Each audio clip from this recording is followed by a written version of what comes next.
Have you had any experience with NLP? Some. My favorite is probably the mirror and matching. Oh, that's my favorite too. Matching a mirror. That's my favorite exercise. That's my favorite one. Matching a mirror. I think it's so. I love that one. Yeah, it's probably my favorite. Matching, mirror matching.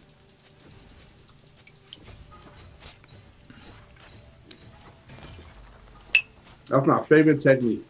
Yeah, I mean, I've had exposure to it. I wouldn't claim to be an expert on it, but listen, any tool to help influence and persuade, I think is good to at least get some exposure to. The matching a mirror. I am very good at that. When you do it, guys, and you get study the technique, I kid you not. This is what happens. They used to put us in group sessions and everything. And I had to delete the sessions because I was so good at it. I picked it up right away. You actually can almost hear the thoughts of the other person. You really you're that connected. You can finish their sentence when they open their mouth. This is a stranger you never met before. They start giving you their story or telling you things and you can almost finish because you're so connected. I don't know. It's really good. It's really, really good. And it's really good for relationships. But that's a really good technique. Richard Bandler and which is another those two Richard Bandler and they were Tony Robbins mentors too after Jim Rohn.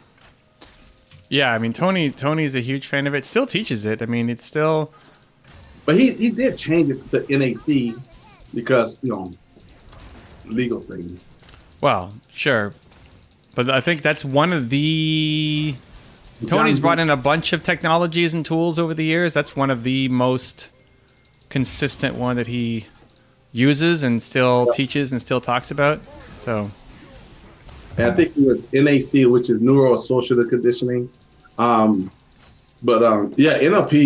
Neuro-linguistic program is really good. But John Grinder is the other one. And him and John Grinder was really, really tight. And and he also was mentored by the Diamonds also. But yeah, Tony has some really good mentors coming up. Because he started, I don't know if people realize how young Tony was. I think he started at 17. All right.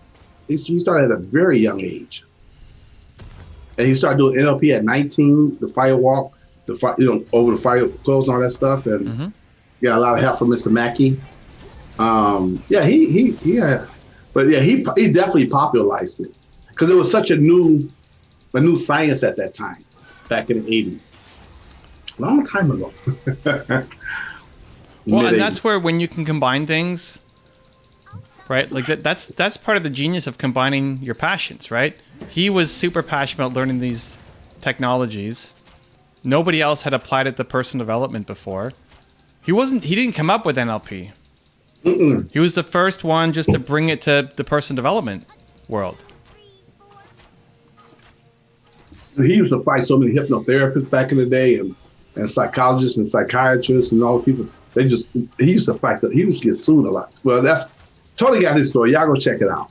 Because he was going against the system. But he got him on TV and made him famous.